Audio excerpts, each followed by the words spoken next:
I mean, that spike in expenses is huge, but it's a good thing.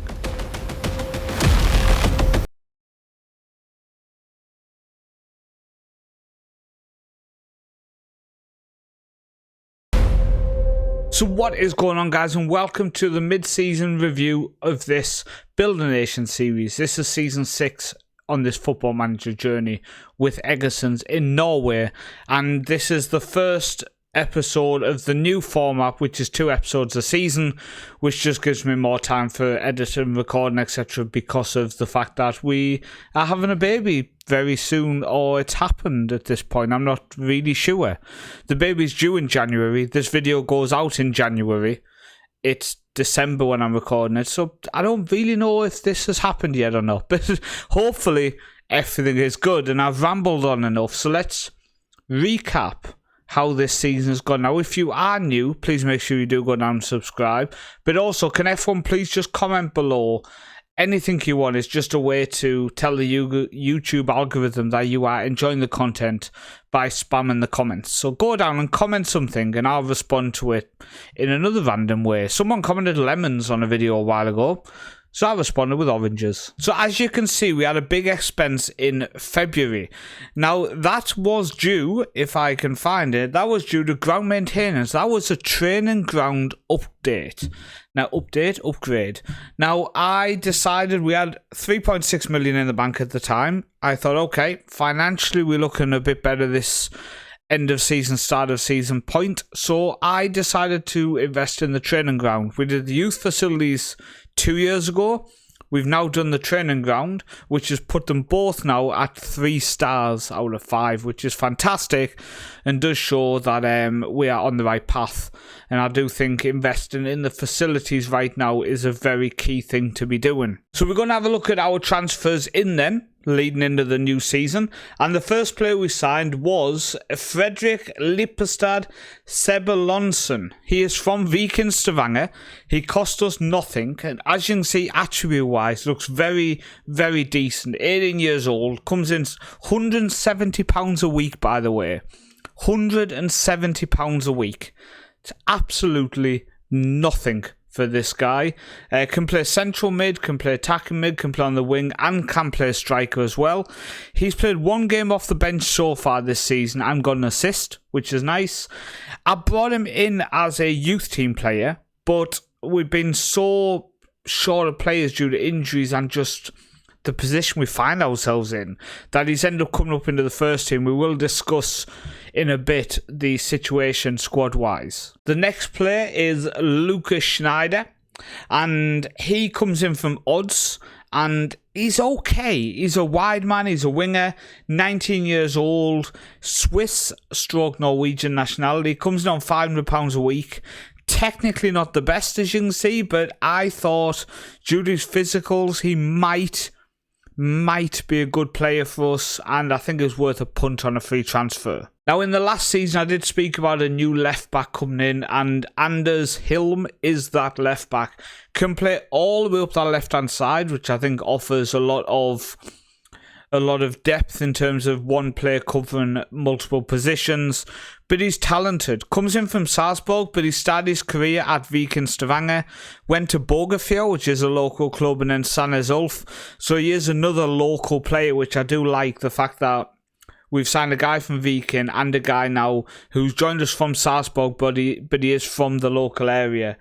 I think if I just check information-wise, it's just out of your camera, but he says he was born in Stavanger. So the next player we picked up, it was a bit of a punt, 19 years old, £500 a week, but again, was with the idea that if he doesn't develop how I hope, we probably can cash in on him and get some money.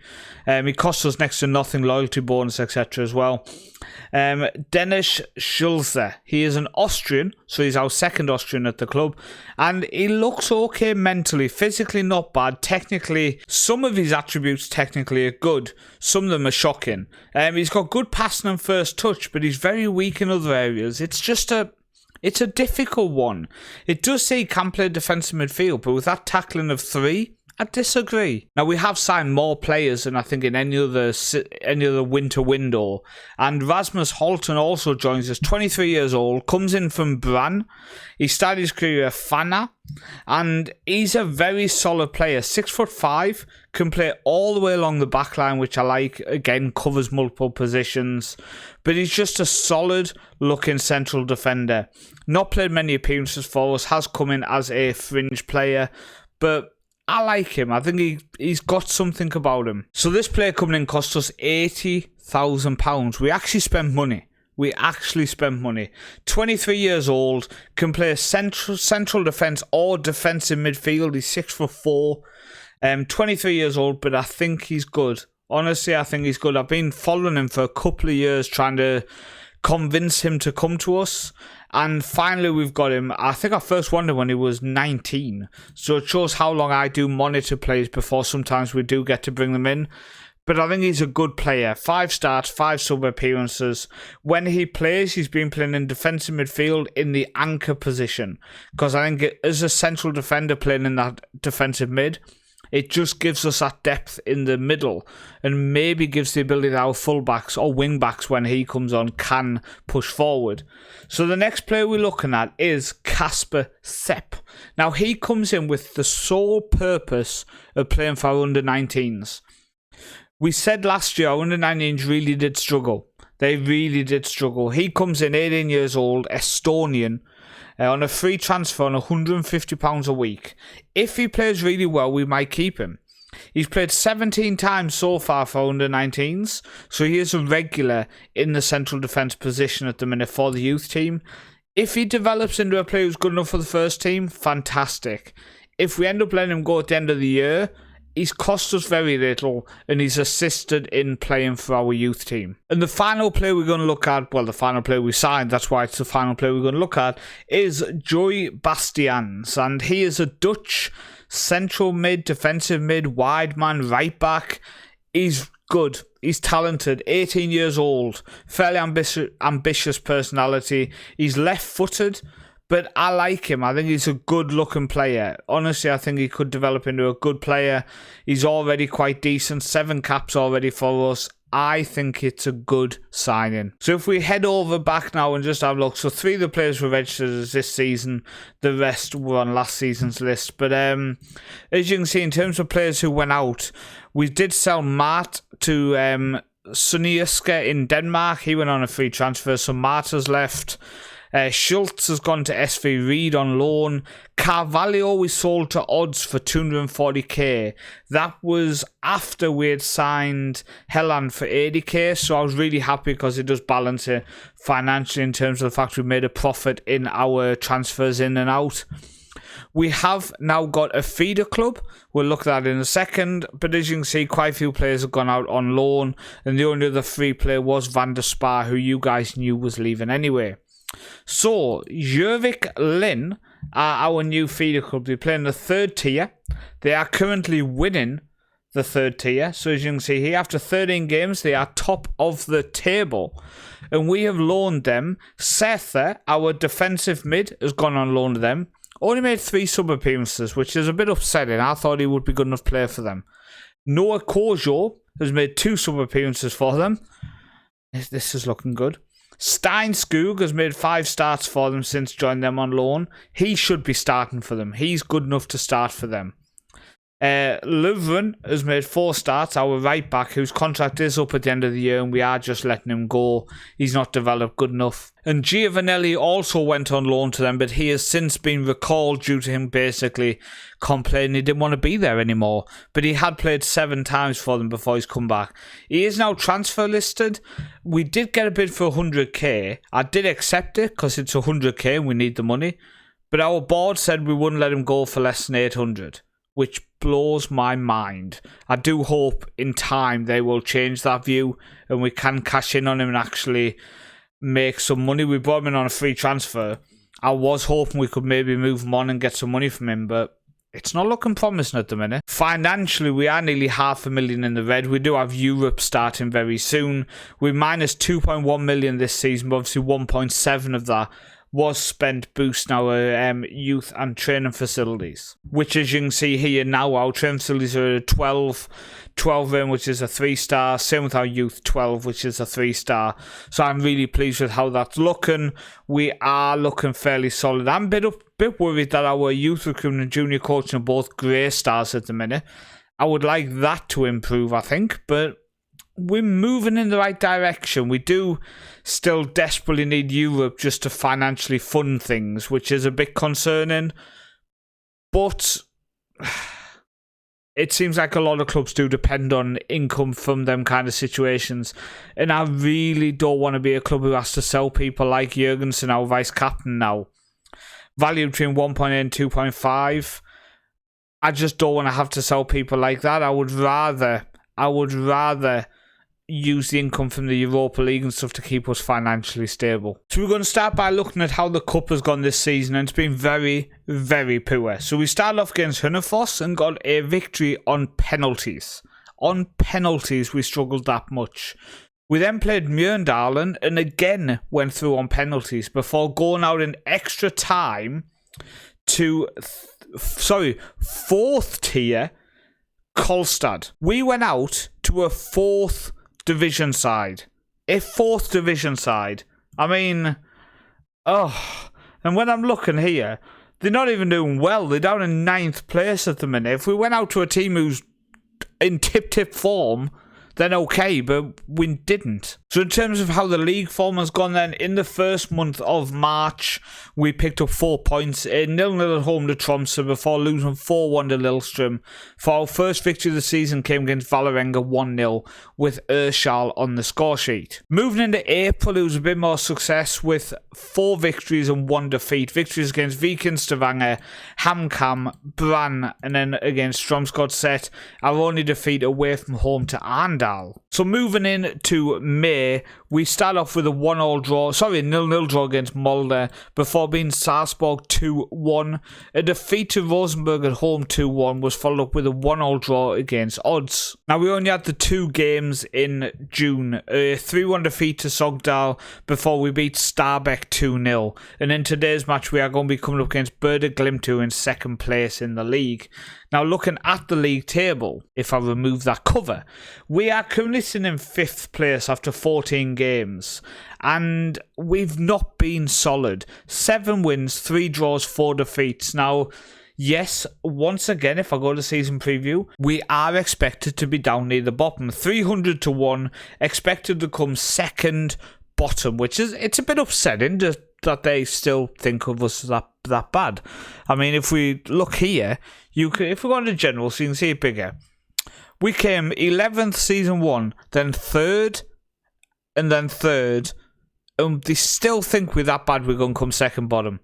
It hurts in here. In here, it's offensive. It's offensive.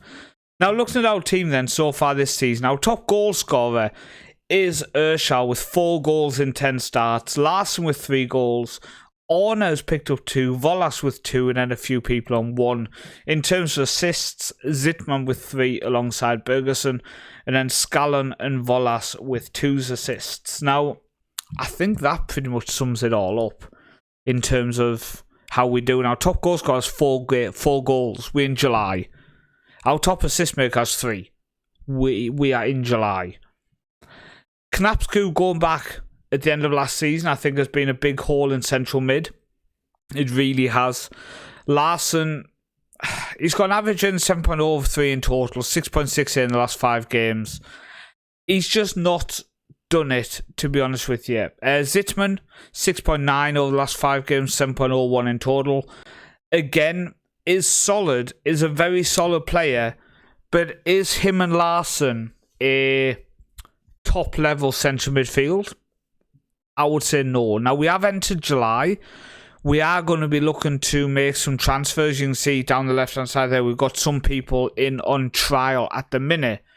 But we're looking weak. And I think one of the big issues to point out is Krog, 6.51 average. Sotte, a 6.51 average as well over the whole season. 6.38 and 6.58 in the last 5 games. They were my hope to be our actual wingers for this season, and Volas and Bergerson would kind of drop aside. They've just not been good enough.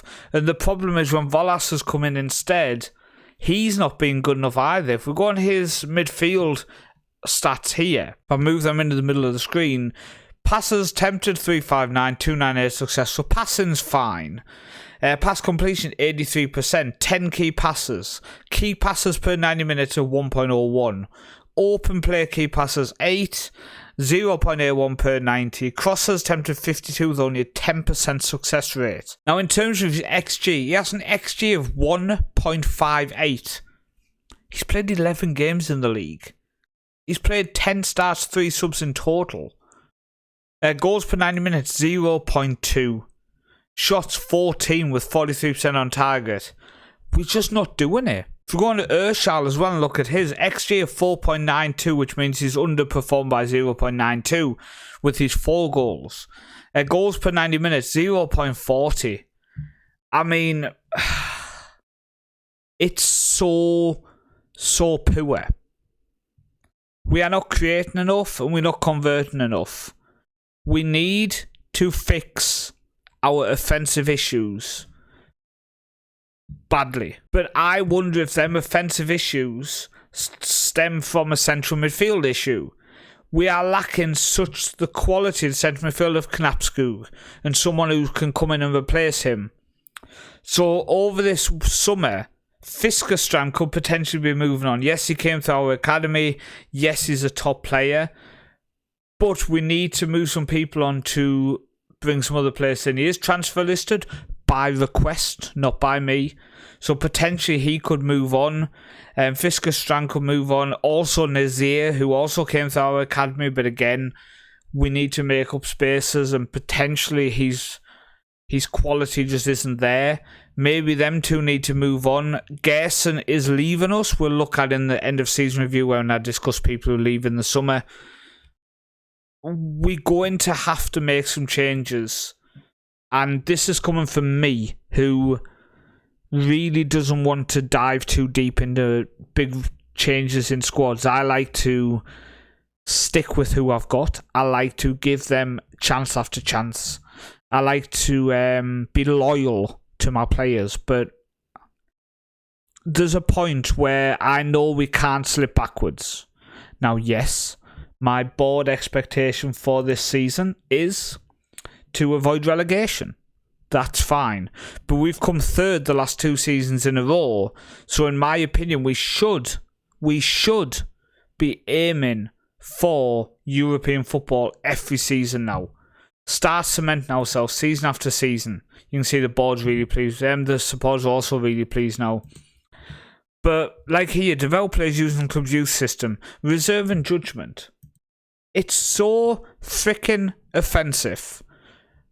Youth player. So we have 3 academy players in our starting 11. Then we have Fiskerstrand. We have Nazir. So there's 5 still in our squad at the minute. So I just think some changes are needed over this summer period. And I'm going to try to address these issues properly, correctly, and try to actually make ourselves more competitive, because I honestly don't think we've looked good this season. In fact, I've not checked in a while, but I'm curious. Average possession, we're third at 57%. Okay, but then you go down, let's have a look. Goals wise, we are 8th. Now that's just defensive wise, conceded wise. Okay, defensively we're not doing bad. 14 goals conceded. We are the 2nd best, but we are only 8th in terms of goals scored. So again, just them 2 checks there back up what I've said. We need to fix ourselves defensively. Now let's have a big shout out for our youth team, who is having a much better season this year. Like I said, I did bring in a couple of players specifically for the youth teams. The winger from Odds. I did also bring in this guy for the youth team, but we've been so poor in our first team, he's now up there. I think the goalkeeper from Estonia as well has been a big help. But we're sitting in 7th. And if we can finish mid-table, I will be a very, very happy man, to be honest with you. Now, just looking through a few things then. Coefficient-wise, We are sitting in 14th place. So hopefully this year we can help, and hopefully this year I, as a manager of one of the teams, can actually gain us some points. Coefficient for the clubs, we were in this for the first time ever. We are in this, so let me find ourselves. There we are, 304th. So as you can see, we picked up 2.5 points last season, and that has put us in 304th in the rankings for this. Weirdly though, like, look, there's nobody here, but they've got 7 points. Okay, so that must be from points for the year before, but why are they showing up here? I don't understand it all, but we'll keep an eye on it. We'll definitely keep an eye on it. Now, in terms of where we are in terms of other teams in our nation, we at least ranked here with all the Elite Syrian teams now, but we're still not boosting up much. We're the second worst. There's only Arndal ranked lower than us, but at least we're not like here now, which is nice. At least we've moved up a little bit. Qualification place wise, we are in a tricky position. We had this last year in the Faroe Islands where we've got quite a few spots to go up before we creep into these spots where you get someone guaranteed in the group phase, etc. But we are still with 2 places, and Ukraine below us are the ones we need to monitor. But let's look forward and hopefully continue to keep 2 teams in the Champions League, which is huge. It's huge that we have 5 teams qualifying for Europe each season, because that has put our mind at ease that we are getting European football these last couple of years. But as we get better, it's more and more guaranteed we get European football, say in 3 years' time, 4 years' time. It would be nice if we can get 6 teams in it. Like, let's have a look. What's that? That's 2, 3, 4. So still 5 teams there. So here we are. 6th place would mean 6 teams in Europe. And then 5th place would mean 4, 5, 6, 7 teams in Europe. Okay, that's the type of thing I want to keep an eye on. I find it weird that's only 1 team in the Conference League from England, for example. Why is it not like 3 or 4 teams from England in there as well? And I know it would be stupid. I'm top 10 in England getting European football, but it's weird that the better teams don't really get anyone in there. And also 2 teams in the Europa League. You would think it would be like 4, 3, 2, for example. Just as a thought process there. But I'm going to go away. I'm going to crack on. I'm going to see if I can improve the team. What would you do to change it? But see me in the next episode where we will recap the season, see what changes are made, see how we've done in Europe, and so on. And I've just realised I'm almost ending the episode without actually doing a live com. Let's throw a live com in at the end of the episode. Look, it's a new episode layout. I almost forgot. So the team's set up ready. So we're going to be going Lunning in goal, Scallon, Moen, Jurgensen, Fanny, Slaveland, Larsen, Zipman, Volas, Bergersen, Urschau. So let's get into this. See if we can get a victory. Berde Glimt are one of, if not the best team in the division. I'm just wondering, I think we are going to go into this. I think I'm going to go into it with this tactic here and just make sure that Larsen's told to run wide because Bergensen's going to be cutting in. So we are going to go into this match with the more defensive setup. I just think it might suit us away from home against a team like Berde Glimt. Like I say, we've not been a good team this year. We've really not. Okay, Berde Glimt coming forward. They played across in the midfield. All the way across now. They have every single player inside our half. Can we win it back in counter-attack? Blomberg goes back to one of the defenders inside our half. Ramage now to Christensen. Back to Ramage. Just inside their half now. They are backing up a little bit.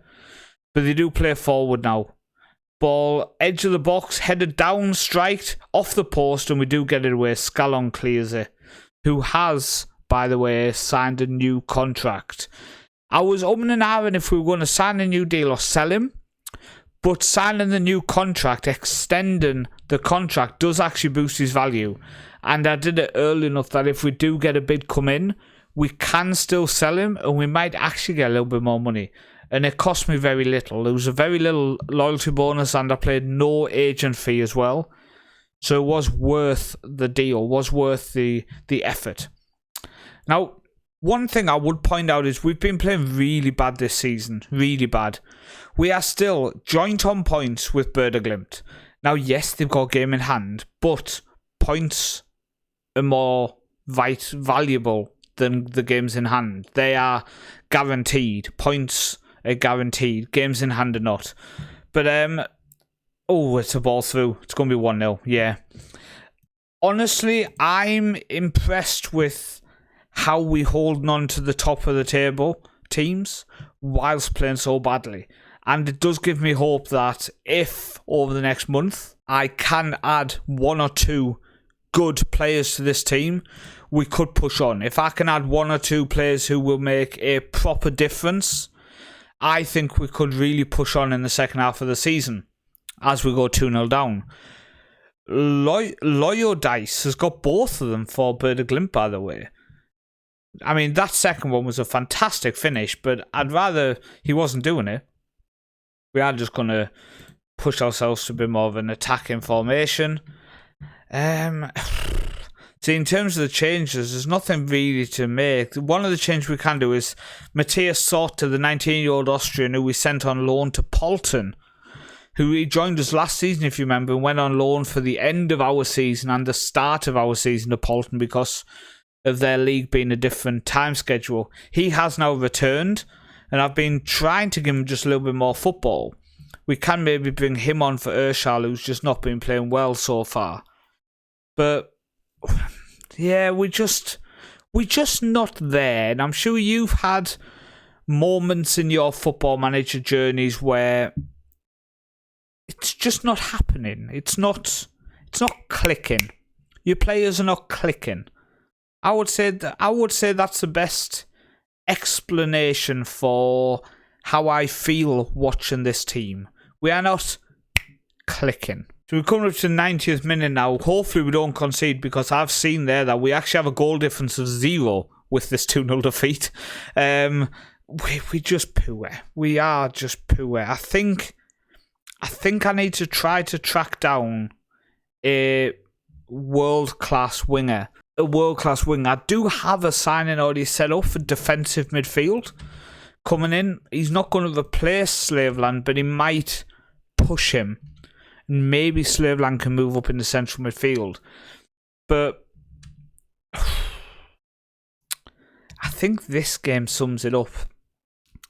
This game we've just played sums it up.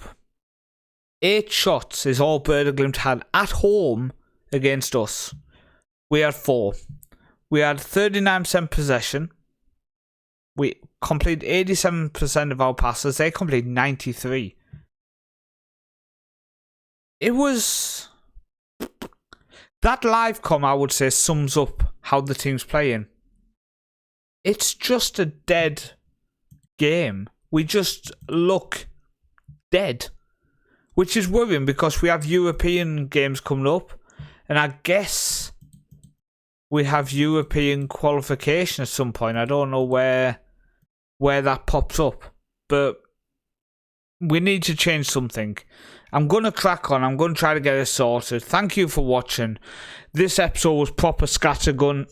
It's going to take me a review of this episode to see the best way to do the next one. So bear with it. But I've been Paul, also known as the Northman. Thank you for watching, and I'll see you next time.